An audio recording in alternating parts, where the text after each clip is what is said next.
So before I start, do you know the difference between area A and B and C? Do you know it? So this was Palestine from 1922 to 1947.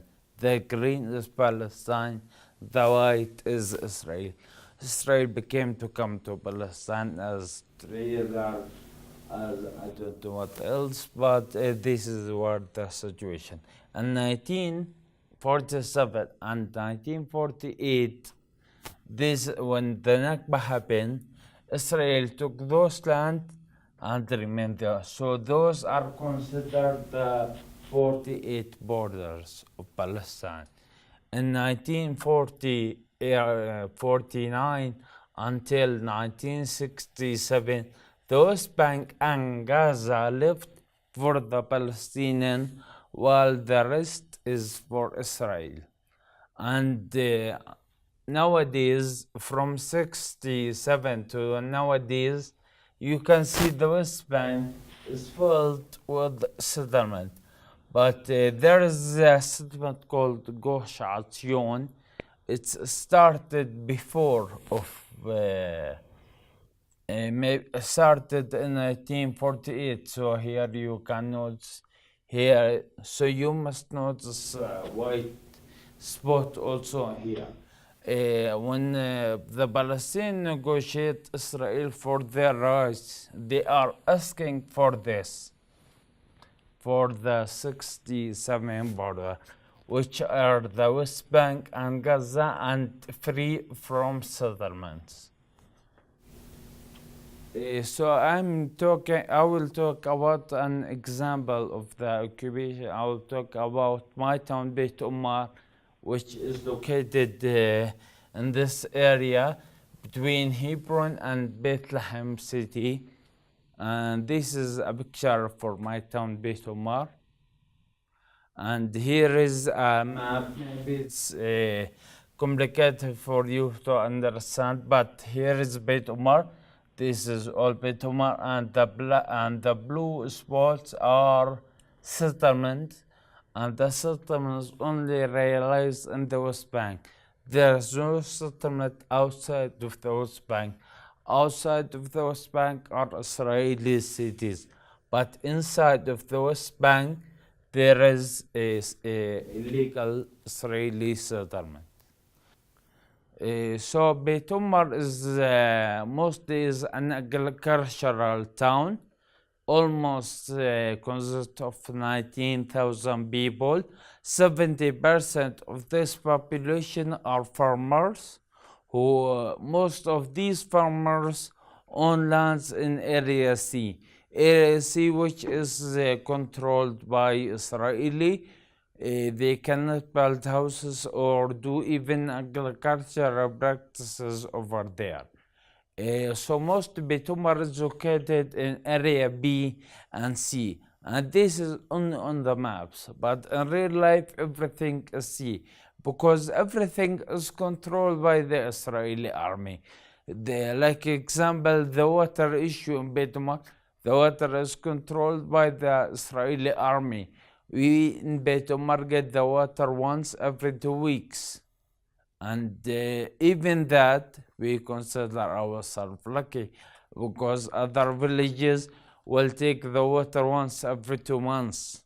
So, next. So Beit Ummar basically is also considered a youth committee, because over 6,000 residents are under the age of 18. In the Palestinian, in the Israeli jails, there is more 7,000 Palestinian lies in the Israeli jails. 300 from those Palestinian prisoners are under the age of 18, and we are talking about all the Palestine, the West Bank and Gaza. 100 or 1/3 from those 300 kids are only from Beit Ummar. So Beit Ummar is considered as a youth community, and despite it's a youth committee, it's also have the highest rate of unemployment. There's from 60 to 80% unemployment rate in Beit Ummar only. So that's why there's many clashes going on in Beit Ummar, because most of the people, they have nothing to do. So what the occupation expect? Next. These are the main problem in my town. The nightly military raids and the arrest and imprisonment, the settlement expansion, land confiscation, and road and water. We will talk briefly about each point. Night military raids, when the soldiers come at night or don't to arrest or to do anything with anyone, they come with high number. They come with more than 100 soldiers just to arrest a kid or to do something to make the people scared. Once 3 years ago, they came as a night raid at dawn, and they wanted to arrest a child. The child, when he saw that more than 100 soldiers come to arrest him, he was scared and he ran away. So one of the soldiers shot him in his leg. So the father of the child was really angry and he pushed the soldiers. So one of the soldiers, he put his gun on the father's head and shot him dead. That was 3 years ago. For the settlement expansion, Beit Ummar surrounded by 6 settlements. One settlement is the most biggest settlement in the West Bank, and the other settlement is the most dangerous settlement also in the West Bank. Many about land confiscation, many lands have been taken from the lands of Beit Ummar. I don't know exactly the numbers before, but like example, 10 years ago, almost 4,000 acres was taken from Beit Ummar land for the settlement. And the road 60 is also a problem, because this road is the main road which is connect Jerusalem city with Hebron city. It's used by settlers and the Israelis and the Palestinians. And every time when the Palestinians want to go there, and the Palestinian kids, I'm talking, or Palestinian children, throw stones for settler or Israelis who is coming on that street, it will be clashes going on, and many things will happen. I will talk about it later. But now we reach a main point, which is water. The water in my town is really a hot topic to talk about. As I told you, we only get water once every 2 weeks, and we have tanks above each houses, so we can't reserve the water to consume. So when the Israeli give us water for 6 hours every 2 weeks, we try to conserve and to reserve amounts in the water tanks as much as we can, so we can use it. Sometimes it will be enough to use this amount for 2 weeks, and sometimes it's not enough. And this is only for the domestic use. But for the irrigation use, we make wells or tanks, big tanks. We make them on the land, or we make wells on the land also. But we cannot do that in Area B because we haven't so much land. So Area B, we use Area B for living, so we can build houses, and we build houses vertically, not horizontally, because not enough lands for us to live on. So the agricultural project, all the wells will be built in Area C, but the Israeli won't allow anything to be Area C. There is some families they have houses in area C. They have demolition orders to remove their or to destroy their houses there. So if you are lucky, you will have 30, 40 years before the demolition order occur, but eventually it will occur. For the walls, if we will build the walls as a Palestinian, they will get demolished quickly. So that's why we encourage the international to help us in building walls in the area C. Because the Israeli, when they see international support on that well, they will be less and they will be calmer and less dangerous, and they will not destroy the well, not at least for a while. So we can use it and we can collect so much money, water on it, and we can use it to irrigate plants. Next, this is the entrance of my town. So maybe you can see this gate next. This gate, this is the only way which connects us to the outer world of our village. There's a near village from us, or a near city. It's called Hebron, where it lies all of the hospitals, the university, or the healthcare. If anything we want, we must go to Hebron. It's only 20 to 25 minutes from Beit Ummar. But Israel, when they close the gate, it will take us up to 3 hours to go from another way all the way to Hebron city. And they do that just to punish the villagers we live in Beit Ummar. And this happens mostly daily for, you can say, 3 to 5 hours. And despite all of this, we consider ourselves lucky, because there is other villages, they have their main gate closed since 2002. Next. This is the non-violence demonstration we did. We found this way in 2007. Before that, we used to demonstrate in a violent way, but just in the term of the Israeli, it was a violent, but we don't see it's a violent. If we throw a stones against a tank, I don't think the tank, anything will happen to a tank from a stone. But this is, in the eyes of the Israeli, it was a violence demonstration. So we took a turn and we changed our strategy to non-violent demonstration in 2007, and we are now making this strategy because it's more effective and work and will hurt the soldiers, the Israeli soldiers, more.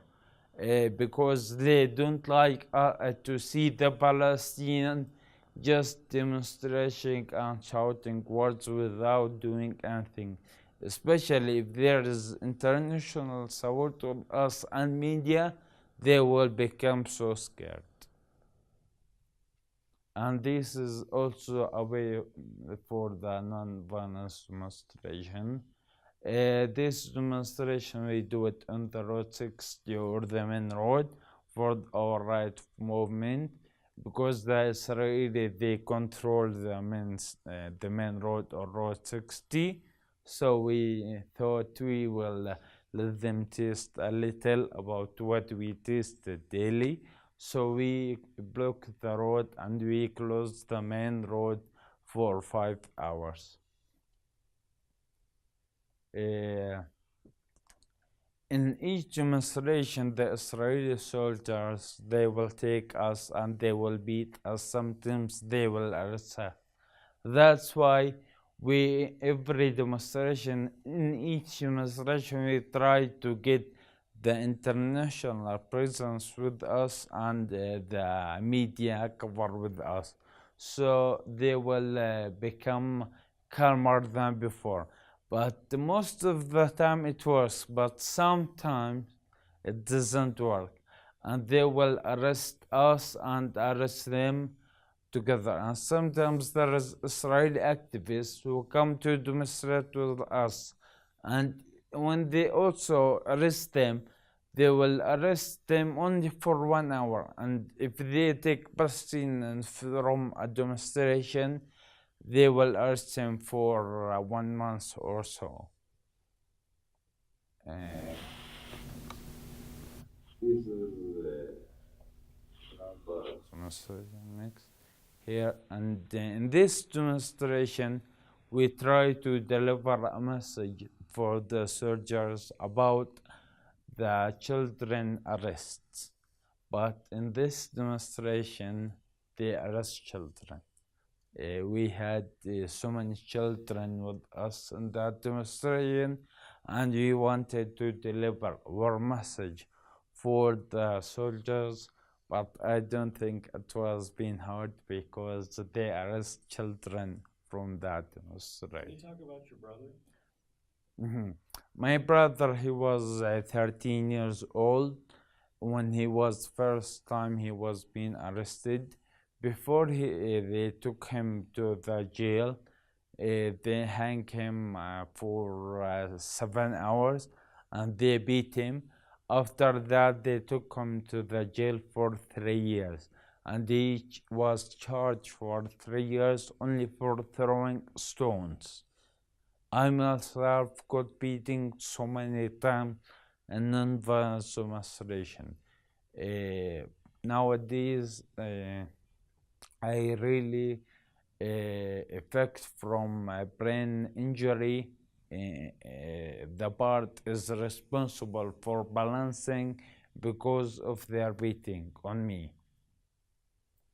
And even sometimes they will arrest girls, not just the boys, but we are trying every time the girls are demonstrating, we are trying to keep the girls away from the soldiers. Sometimes we succeed and sometimes we don't. The soldiers will go to the girls and they will arrest them.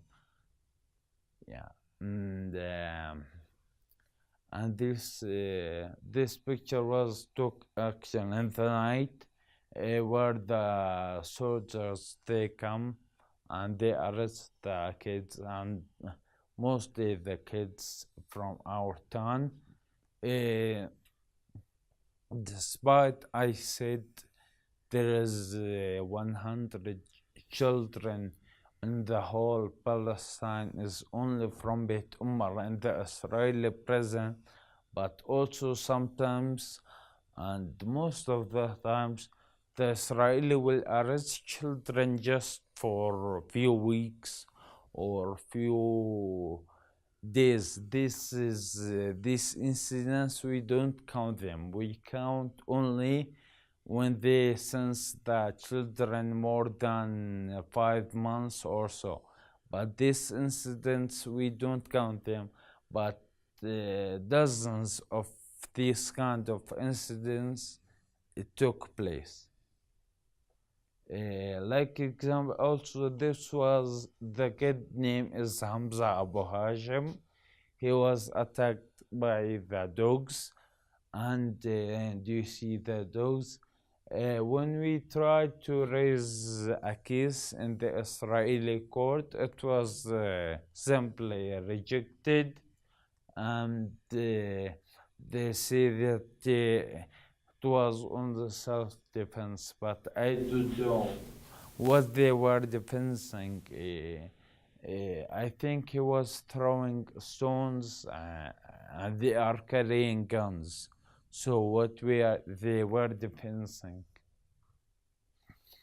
So he is from our family, and this is what it will happen to you when you build your house in RSD. You will get a demolition order, and after you will get a demolition order, I told you, you will be lucky if they will demolish the house for you after 30 or 40 years. Sometimes they do it in a week, but when you get a demolition order, you will go to an organization called Saint Eve. It helps these cases. They will hire lawyers and they will see what they can do, but eventually they cannot do anything, and all the expenses of this procedure will be on the man who got the demolition order. This is what Gosh Asyon, the one settlement I told you is the most biggest settlement in the West Bank. It began in 1938. They have this unique method of throwing their sewage waters on the farmer lands. They do it every year. When the harvest season starts, they will do it every year for the grapes to ruin the farmer's land. And this is also another photo for this photo is from another year. That's what they do every time when the harvest season come to the farms and they want to take grapes or anything. The ghost settlement will throw their sewage water on their lands. This is CFG staff. He was volunteering with us. He was killed when he was working on their land near Karamazur settlement. He was with his father growing the land over there, and there were some clashes going on, so the soldiers saw him and just shot him dead, just like that. And this is what we only can do about it, just to make a funeral for him and to maybe to throw some stones on the tower, the Israeli tower, and the entrance of the town. That's all, but we cannot do anything than that. This is the night red, how it looks like. The Israeli will come in lots of forces, and they will come masked, and they will have dogs, and so they can frighten the people who are the families who are visiting them in the night. Maybe they are arresting members from them or giving them orders to meet the intelligence, anything. So this form they will come, next slide, in lots of forces and masked and with dogs. And this happened in Beit Ummar every 2 days now. This woman was beaten by the settlers simply because she lived near from the settlement. And this is the daily life in Beit Ummar. Whenever we want to go out from the village, we will get stopped, and the Israeli soldiers will ask the youngest member of the group to stay still and to don't do anything. So his brother and his father will get angry, and this is what they best do. And this is the wall you ask for, but the wall here is not in Beit Ummar. This photograph was not in Beit Ummar, but this is to show you the wall, but it's not in Beit Ummar yet, but it's planned to be in Beit Ummar. The line of the wall is, or the border of the wall is different than the border of the, if you, here is the green, it's different. So it's different than the green line or the But The green line. it follows the road. No, it follows the road, but here, in some cases, the green line and the wall will be on the same track, but in other cases, they will not be, because the green line is the official border of Israel, but it's not including settlement. So this job is for the wall. Now the wall come after the green line to include the settlements with. In some cases, the green line and the wall will be on one track, but most of the cases the wall will be on another, and the green line will be in another way. And this sign is really existed on each of any village entrance, but this sign is only for media purposes for the Israeli, that this road leads to the Palestinian village. You should not go there. If you are go there, it's so dangerous for you. But this road is just, as I told you, this sign is just to show the people. It's only for a media purpose. In real life, as I told you, there is no B and C and A area. Everything is C area. Center for Freedom and Justice is a non-profit organization, and I am the general director of that organization. We started in 2008 and we registered formally in 2010. And we have 3 distinguished committees in this center, so we can help Palestinians through these committees. So we have the Agricultural Committee and the Youth Committee and the Women Committee. The Agricultural Committee is responsible for the farmers. They are doing a project for the farmers, especially farmers who own land in Area C. There is a certain law, really strange law for the Israeli. They use it as an excuse to take the land. It's if the land is empty for 3 years in a row, they will consider it as state land and they will confiscate it. This is what the Israeli they do with the empty lands in Area C. So our mission is to occupy and to make the land busy as possible all the time of the year.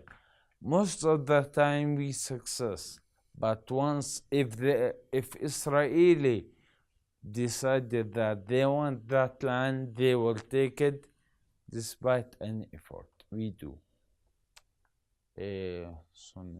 So the Agricultural Committee, as I said, they are helping the farmers. They distribute the trees on farmers who own land in Area C. And we reclaim land in Area C especially. So this is Kalamazoo settlement, and here one for our project. We try to make the land occupy and busy all the time, not to make it empty, so they will use an excuse to take it. This is also lands in Area C. We are reclamation, and we have every year a campaign called Save the Land campaign. And this campaign, we try to grow as many as we can from grape trees or olive trees or beeches or plums on the land, so we can make it occupy and busy, and the Israeli won't take it. Most of the time we success, but sometimes we don't success because the settler will come and they will uproot ours, and sometimes they burn all the trees we planted on that land. This it is like example here. Uh, this mountain here, when we grow it, all of it was burned from the settlers near Beit Ummar settlement, which is one of the most dangerous settlements in the West Bank. And here we help and we try to get the international presence with us, especially when we harvest the olives, because the Israeli they will mostly this happens in October, the latest of October. When this happens, mostly the Israeli will prevent us from harvesting the olives because it's symbolized for peace and for us as a Palestinian to have these olives. So the Israeli will prevent us. That's why we always get international presence and media coverage with us when we want to harvest the olives. And here's also example for establishing greenhouses in Area C. And the youth committee, they are responsible for giving lectures and trainings and etc. for the youth. But what is really special about the youth committee that we have a program, special program for the youth who are really after they get out from jails, the BA authority won't give them jobs. So we try to give them a training to increase their skills so they can open their own projects, even if there were small projects, but at least an income for them. And this is training, and also they establish youth communities, summer camps for children, and they distribute this one in each Ramadan. We distribute food on the poor families and workshop and conferences and cultural exchange within the other countries also. And at last, the women committees are responsible for doing the projects like local projects and local embroidery, but mostly they do a yearly conference. It's called the Women Conference. It's on March, and they do it on a year basis, and mostly they do it in places in Area C. This is not in a whole, this is in the world in Area C. So sometimes we also, but the Israeli won't dare to come and to interrupt us because we will have media coverage for the events. And this is a workshop for their embroideries, and they get some trips for the Palestinian also, and workshops. And so that's also, if you have any questions, I will be so happy to answer you.